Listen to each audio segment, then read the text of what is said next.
Il tema delle conversazioni 2017 è lies, ovvero le menzogne, le bugie. Proprio per questo motivo abbiamo selezionato, insieme a Davide Azzolini, 6 scrittori che sono caratterizzati in termini di narrativa dalla profonda onestà, dalla profonda sincerità. E abbiamo giocato su questo contrasto.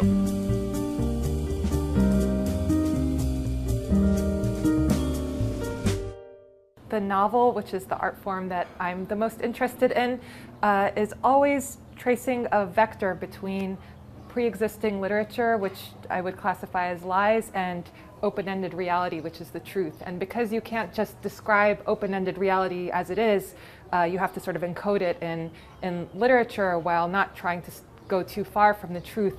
I see it as a balancing act. I find lies the most useful in situations just like this one, doing interviews, because at first when I started doing interviews, I tried to be very, very truthful. And if somebody asked me, you know, Elif, tell me what's your favorite color, I would, instead of saying my favorite color is the color of fresh hazelnuts on the first day of spring in the south of Turkey, which is a good answer. Instead, I would say, well, I feel ambivalent about the concept of dividing the spectrum into different colors. And that's not a good answer, because the point isn't to give a scrupulous account of the truth. It's to have a delightful conversation where we can both feel like we're having a good time.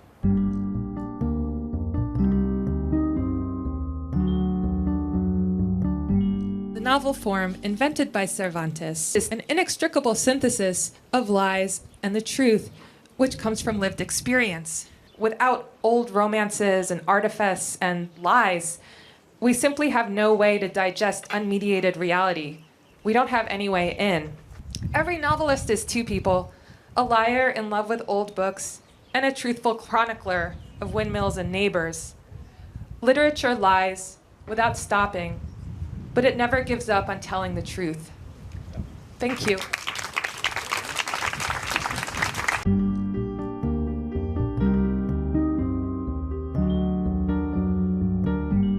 Dunque, Federico Fellini ha sostenuto tutta la vita di essere un gran bugiardo. C'è addirittura un documentario su di lui, al quale lui stesso ha dato il titolo Sono un gran bugiardo.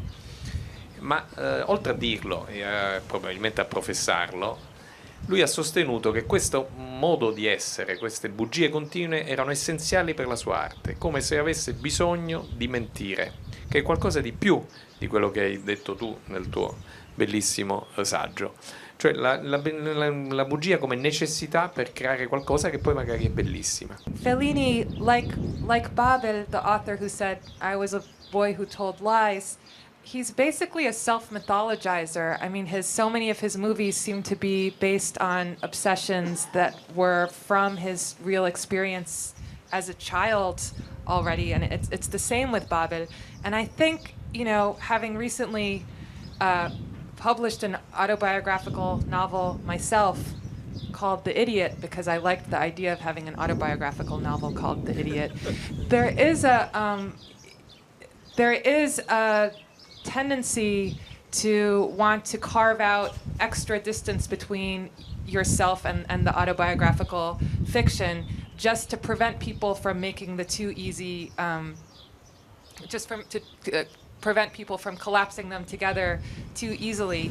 And I mean, I think the basic point is that no work of art, you can't just transcribe all of the things that happen to you and expect that to be a work of art. It's like it's made, it's composed. And I think that probably that's what Fellini wanted to emphasize by calling himself a liar. I think he could also have said, I'm a great truth teller, and in a way that would have been equally appropriate. I'm going to ask you a question that I hope Antonio will ask me tomorrow night. So I'm going to put it in I'm going to ask it to put it in his mouth tomorrow. Very clever, yeah. What of all the lies you've ever told, what is the lie you are proudest of? now that I know that you must have a lie that's, very deserving of pride, which I don't think I have. I was complaining to a friend about when I go to Turkey, people always ask, where are you from? That's the first thing that they ask. And I say, because I speak Turkish with an accent, and I say, well, I'm from America, but my parents are Turkish. And then either they say, oh, vah, you've forgotten Turkish. It's so sad that you speak with an accent. Or they say, oh, how wonderful. Your parents deserted the homeland and now you've come back. And I thought, I just want to skip that question and not have to deal with either their mourning or their rejoicing. And I was telling this to a friend who's a novelist, and he was like, you're completely crazy. Why don't you just tell them I'm from Norway? And I thought, well, what if they ask me something about Norway I'm not going to know? And he said, well, just make something up. And I thought, that is a person with a completely different attitude toward life that's just generous and playful and must be full of such moments of joy that mine is devoid of. So that's the lie that I'm ashamed of not having thought of and have never told. Yeah. Prima di chiudere, una domanda veloce, anche se importantissima. Una battuta. Gli uomini e le donne mentiranno sempre, oppure ci sarà un momento felice in cui la menzogna non ci sarà più? I'm going to take the advice of a wise man, General McNamara, and answer the question I wish I'd been asked, which is, my favorite color is the color of fresh hazelnuts on the first day of spring. Brava, in the grazie. south of Turkey.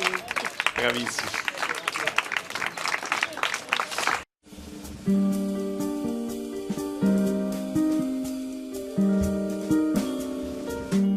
Art is a series of lies that we tell for a variety of reasons. Very often to take revenge on reality, very often to increase our score, sometimes to even a score with an offender. If art were simply a series of pious utterances that show us a larger reality, it would not have the life that it does. So I would hope that in some final, complicated, ultimate dimension, art does tell us truths, or we wouldn't care for it. But the means it uses towards truth are usually, invariably, fabrications and fictions.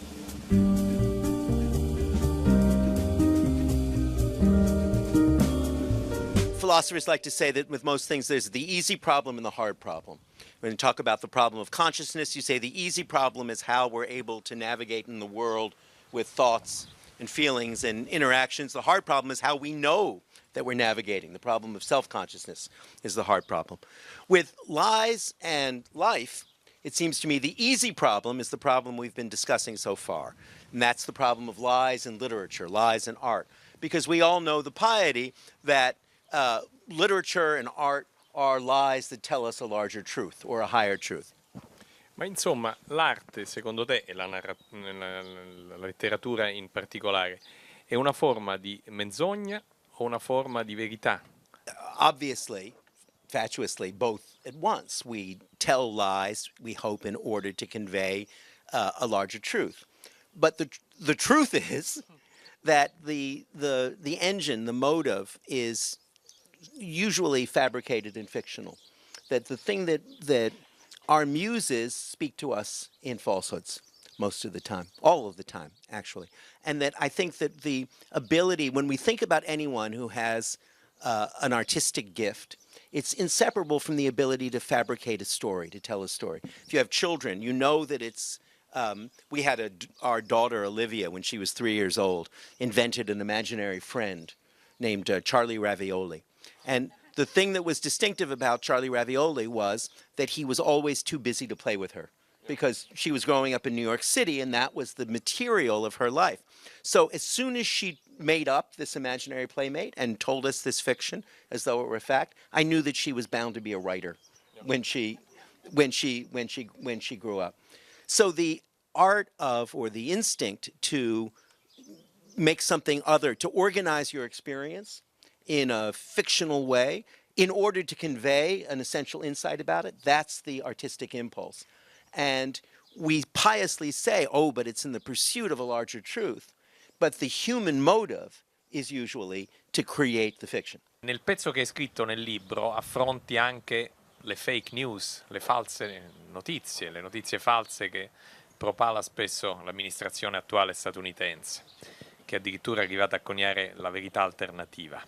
Il fatto che queste verità in qualche modo abbiano successo, convincano, è dato solo dal potere di questa amministrazione e dai media ovviamente che li seguono, o dal fatto che noi siamo, noi esseri umani, pronti a piegarci per superficialità, per fragilità, per delle volte per stupidità, a qualunque cosa ci viene detta. Cioè siamo pronti ad accettarle le bugie, magari perché ci fa comodo.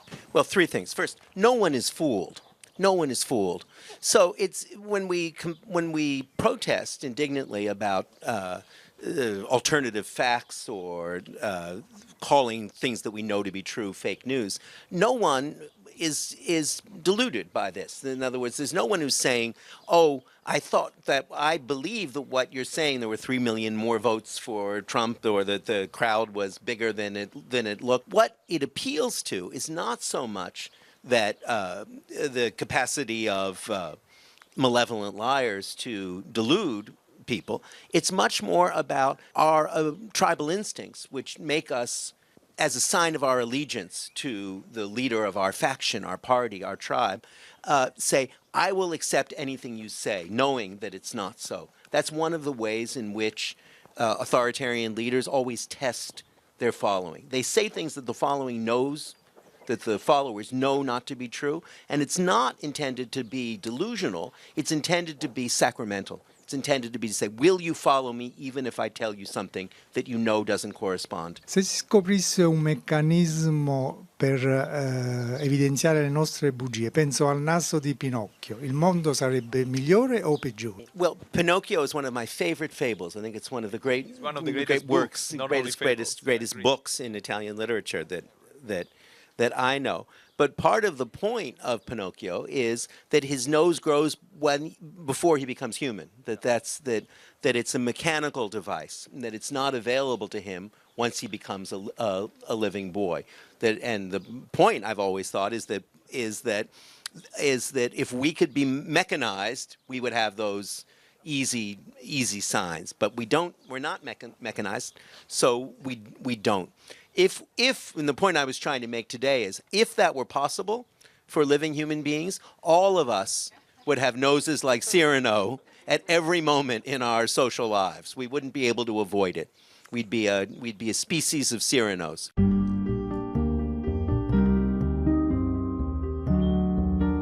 One of the answers that a Jesuit priest gave me when I was really struggling with a piece of writing was, he asked me, what would you write if you weren't afraid? And I think to some extent the answer to that question is, what would you write if you weren't lying?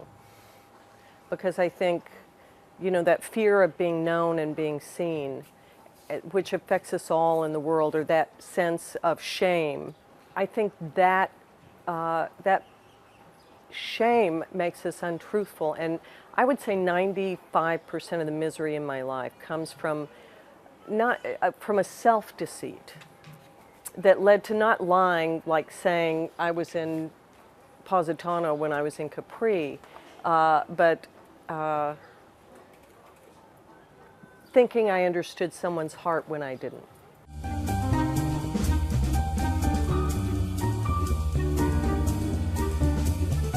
A short history of my people's lying. I come from a lying people. Why isn't it better to be a sociopath? My now grown son asked me not long ago. He's a young filmmaker with a compulsive, honest streak who finds himself competing for financing against the masterfully glib young directors he's running into at small festivals. How can he outmatch a kid from whom lies and jacked up accomplishments slide out slicker than goose shit? Such a person is never not armed to the teeth, verbally speaking, but my son, God bless him, always avoided the slightest falsehood. He had no problem as a kid saying to me that those pants did indeed make my butt look big. He was almost too persnickety about the truth, nerve-wrackingly so.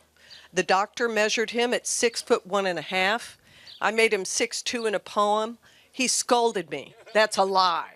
Then he reached that age where most people adjust their scruples in the face of certain consequences. At 17, he had his first fender bender, after which he handed the cop his license and announced, "My fault." I lectured him about my suddenly unpayable insurance rate. "Did you want me to lie?" he said. "Yes," I said, "of course. Or say nothing if your pure heart won't let you scudge. Just hand him your license and let the insurance liars duke it out." "But then the girl I hit would get in trouble," he said, blinking those blue eyes. And inside I sank at how weaponless he is in this fallen world. The average braggart needs above all to be seen and praised. But a self, I'm certainly thinking of Donald Trump here, but a self constantly changing to fit audience or opportunity, in fact, remains forever unseen, invisible. However much applause the public liar can conjure, she remains unknown and, ergo, untouched by the smallest speck of love.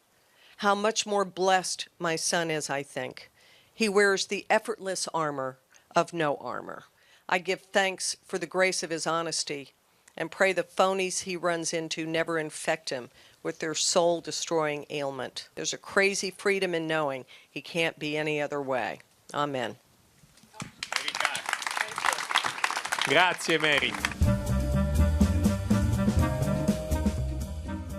C'è una cosa che ci accomuna, anche questo non è un segreto, lei ne fa argomento spesso dei suoi scritti, io ne parlo apertamente, siamo entrambi credenti, crediamo appunto in una religione, in una fede, questa fede è la fede cattolica. Mi chiedo, siccome ci accomuna questa cosa, nel Vangelo c'è scritto le vostre parole siano sempre sì sì, no no, bisogna girare intorno a queste cose. Le bugie che negano questa cosa sono sempre un peccato? Antonio and I are the last two Catholics in New York. I think those small lies that we use to grease our way, for me, I think they do cost me. The older I get, so far, the less I lie. But I'd say 95% of the misery in my life has been caused even by small lies. I don't know. I mean, I grew up in this family that was just such a web of lies. I mean, every family is a web of lies to some extent. So I know I sound like very school-marmish and unfortunate and, this crazy Catholic woman. But so much of my life has been so decimated. If my mother had just said, "Yeah, I was married 4 times, had a couple of kids, I blew them off," it would have made her make more sense, say. So I don't think so. The worst lies in my life that I've ever told were either lying that I loved someone I didn't love or lying that I didn't love someone that I loved. It was also a terrible lie.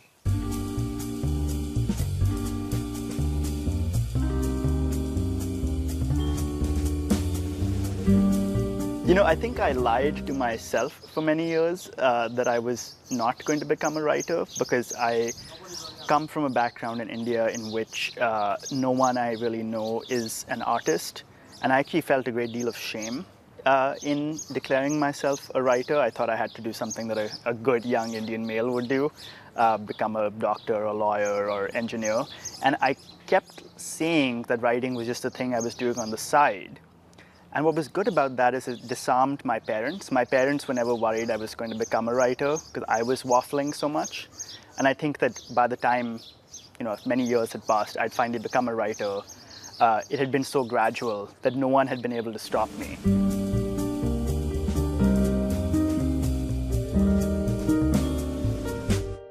Mina, who was in his late 30s, was Egyptian, but he had an indeterminate Aryan look about him. He was the leading expert on lonely women in the neighborhood. Whenever I came to the restaurant, he served me a vegetable kebab platter and another objectionable story about his conquests. He always left my table to go kiss another one of his svelte customers on the cheek. Mina, I found out later, was a Coptic Christian. He'd immigrated to the US from Egypt because he wanted to coach soccer in schools. Things had turned out differently. When he arrived in Queens, he found that being gifted at soccer wasn't enough to become a coach. You also needed English. He struggled with the language, went at it, punched holes in it, tried to breathe against the gush of his Arabic instincts. I imagined him down in the water in a sack, struggling like Houdini. But it was no use. English evaded him. He could strut around like a cock in his restaurant and flirt with women, but he was basically crippled. In the meantime, he searched for work in the Arabic language schools in Brooklyn.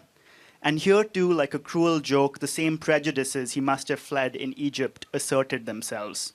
The Muslim guys don't want a Christian to coach, he said in a matter-of-fact way. Strangely, I didn't feel bad for him. He was too shifty, too unreliable in his attentions. When he spoke to you, it was always with one eye on a woman in the corner. He's happy, I thought.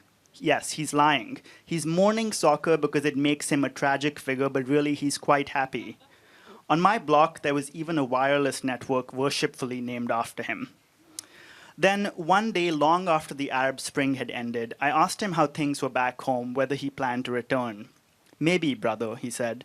But his look was vacant and accusatory, the look of someone who's been caught out. And it occurred to me that, though the spring was a source of pride in Egypt, it had only reminded this man, stuck in the purgatory of his restaurant, that he was missing out on things back home. Though, being a Copt, even that was complicated. And perhaps this had been the source of his exasperation all along. Not soccer, not English, not women, but something personal and sad keeping him from Egypt all these years. I disliked myself for not having noticed it before. Thank you.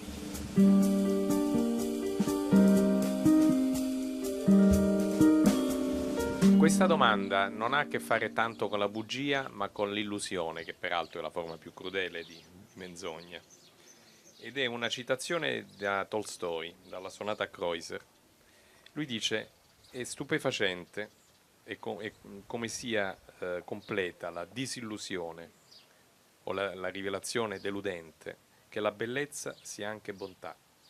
You know, I guess I'd want to look at the word beauty first, because beauty actually, in my mind, is not necessarily a positive word because it connotes a kind of consensus reality. You have to have social norms suggesting or that have agreed that something is beautiful. And so beauty is not necessarily original, firstly, I think. So that's not goodness necessarily, but it certainly doesn't have the quality of originality. And then the second thing is I'm thinking of that book by Elaine Scarry on beauty and being just, where she says that when you see something beautiful, the instantaneous urge is to reproduce it, either by looking at it again and again, or actually by the act of human reproduction, for example. And that too seems to be an instinctive urge that's based on pre-existing norms rather than any kind of calculation of goodness. And then the last thing that comes to mind really is that I've always associated a kind of obsession with beauty as a kind of puritanical urge, where if you can't accept dissonance or some kind of ugliness, that means that you are essentially like a totalitarian of a kind of form. Were there any consequences? You talked about being a liar. Did it cost you anything? I think the lies that have really been consequential are the ones that I told myself. Like, I've lived in the US now for 16 years, but till last year I was lying to myself that I was living in India, essentially. That I would go back, that I was planning to go back, that I was writing about India, that I was living in India in my mind. And if you talked to me a year ago, I would have said, yeah, I'm just here temporarily. Or the lie that I told myself for many years that I wasn't going to become a writer full time, because it didn't seem right. Like, I came from a culture or from a community where no one was an artist, and especially the stereotype of the Indian male is not to become an artist, it's to become a computer engineer or to become a lawyer or doctor. And so that's why I've done all these other things alongside writing, because I had convinced myself writing was the thing I would do on the side.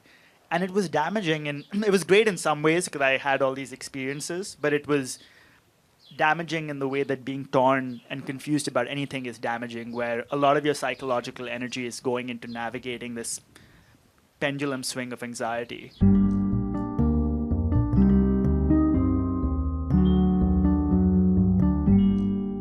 think art is a process of lying because art is always trying to expand the domain of the thinkable. So you have to lie about what's possible in order to be able to make an alternative reality. I mean, I think that the experience of writing a book for each of my books has been that I have to, it's not just that I'm writing a fiction, it's that I create a fiction about the fiction I'm writing.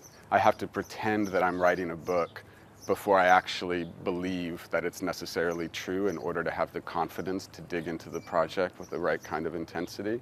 So I think I'm always lying to myself that what I'm writing is going to be better in order to have the motivation to continue. And I also think that just when you're a poet, you always feel like you're telling a lie, like that's somehow not a real thing to commit yourself to, so that it always involves a kind of fantasy. And that's what makes it kind of the best and worst thing that you can do with your life.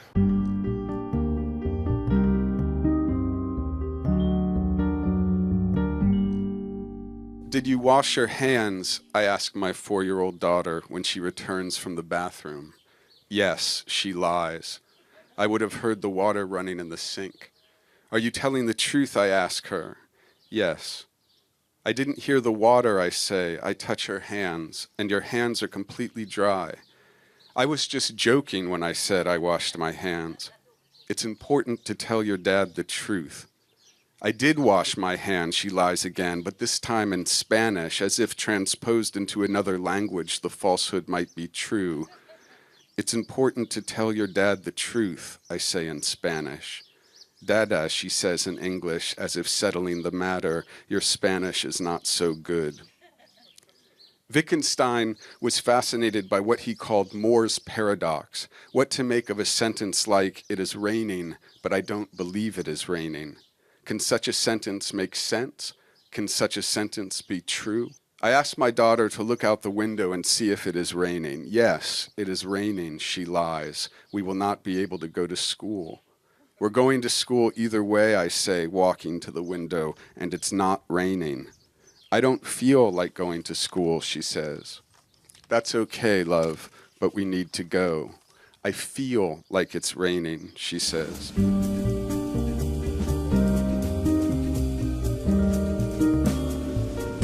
Ben, ti capita spesso di mentire? It's a funny question because there's no way to answer that without sounding like you're lying. The way that I'll try to dodge the question is to say that I think a lot of my life involves creative pretending or an attempt to redescribe reality in a more productive way. And there's kind of a fine line between trying to interpret facts differently and actually lying. And I think that the as for me is a very crucial word for in both life and literature.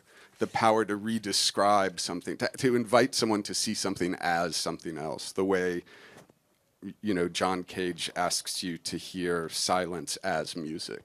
So that as is, it's kind of lying, but it's also the kind of the poetic power of redescription or something. And I'm totally evading your question.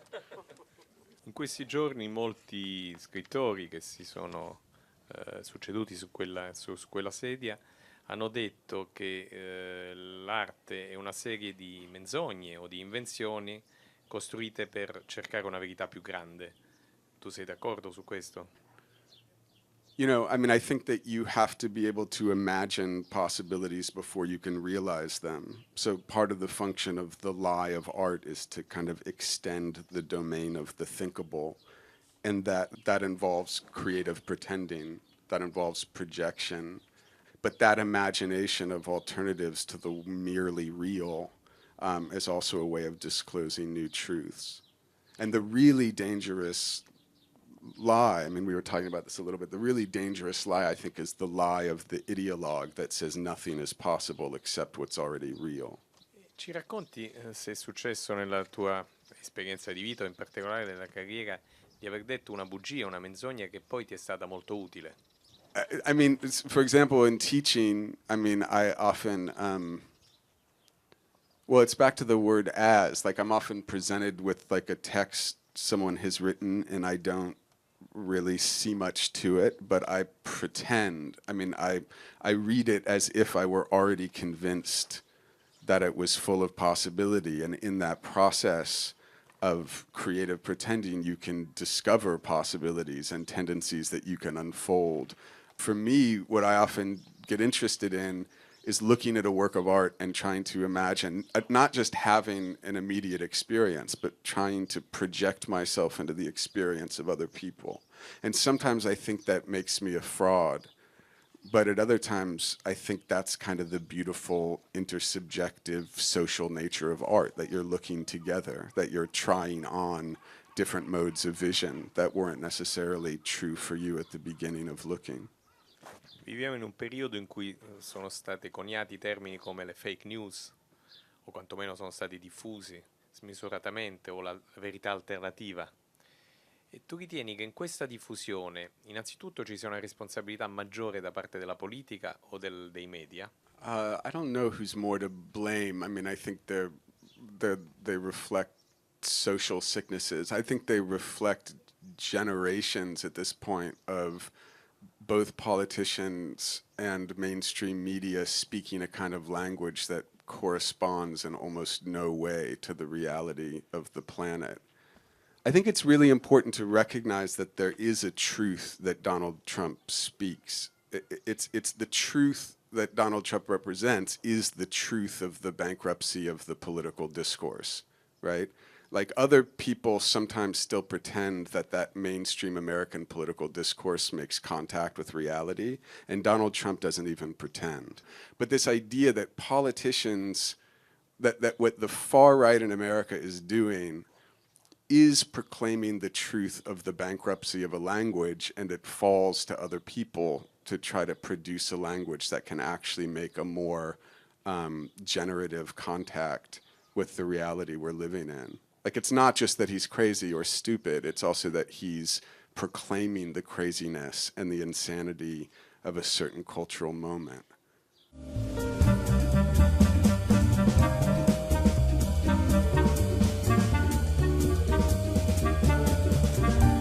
When Antonio and Davide asked me to write an essay for the catalog about lies, it was during the American election, and lies were being thrown at us like a tsunami every day, and obviously it hasn't stopped since, and it's just gotten worse in so many ways.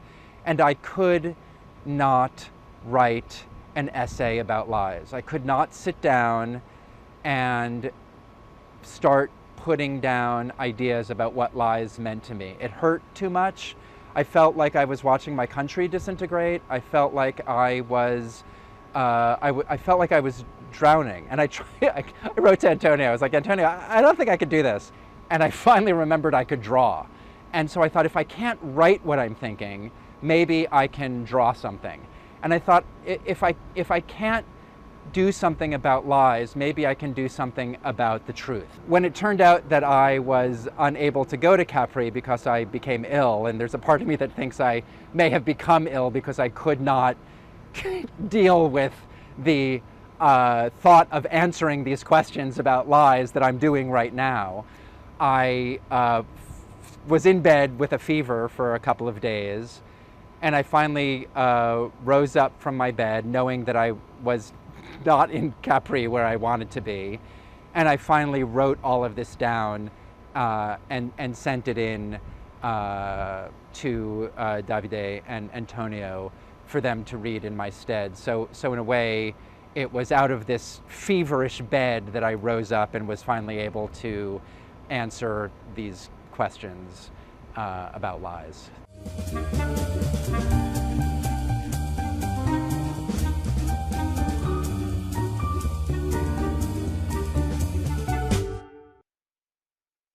Trovarmi bloccato in America mi provoca una sensazione strana. Amo gli Stati Uniti.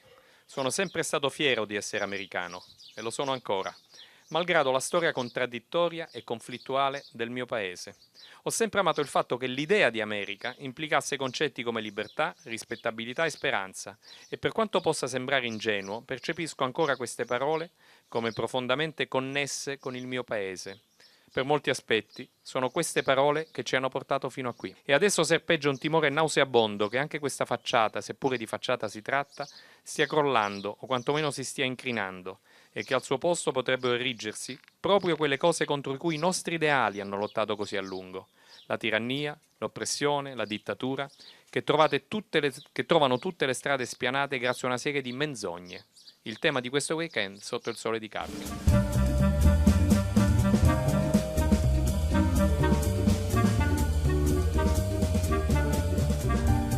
Una delle cose che distinguono gli uomini dagli altri animali. Gli animali non mentono. L'unico animale che mente è l'uomo. E questo è quindi la più sicura prova, secondo me, della diversità dell'uomo rispetto agli altri animali. Le altre sono tutte molto più ambigue. Gli animali hanno sentimenti, hanno passioni anche, ma non mentono. Sono innocenti. Gli uomini, noi dentro di noi, mentiamo, non solo mentiamo consapevolmente a noi stessi, ma inconsapevolmente mentiamo a noi stessi. Abbiamo delle forze dentro di noi che mentono a noi, ci nascondono chi noi siamo e che cosa veramente vogliamo. L'animale, e l'uomo è un animale molto complicato, molto.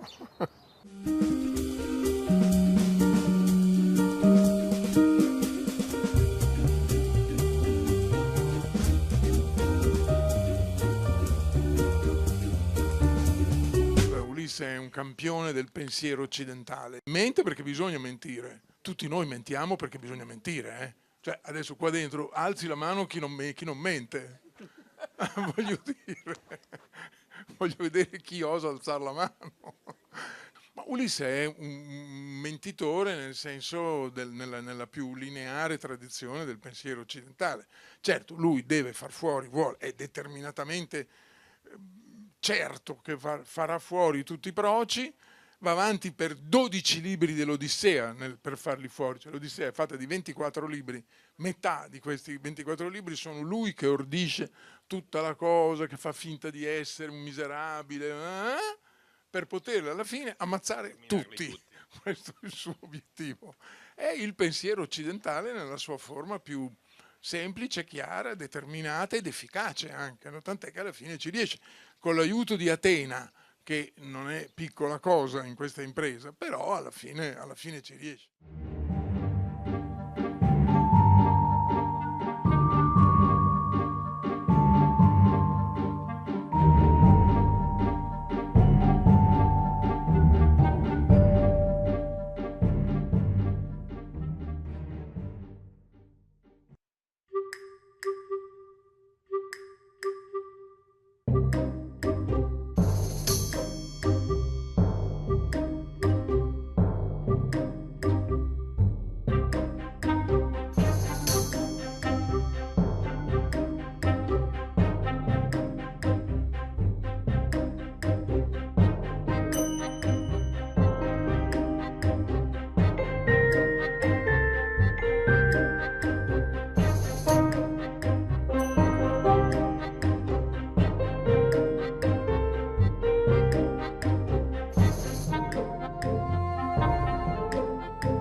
Dell'anno prossimo è un po' un augurio e rifletteremo se la parola che vi sto per dire è un'illusione, un miraggio, un anelito o è soltanto un momento. Il tema dell'anno prossimo è la felicità.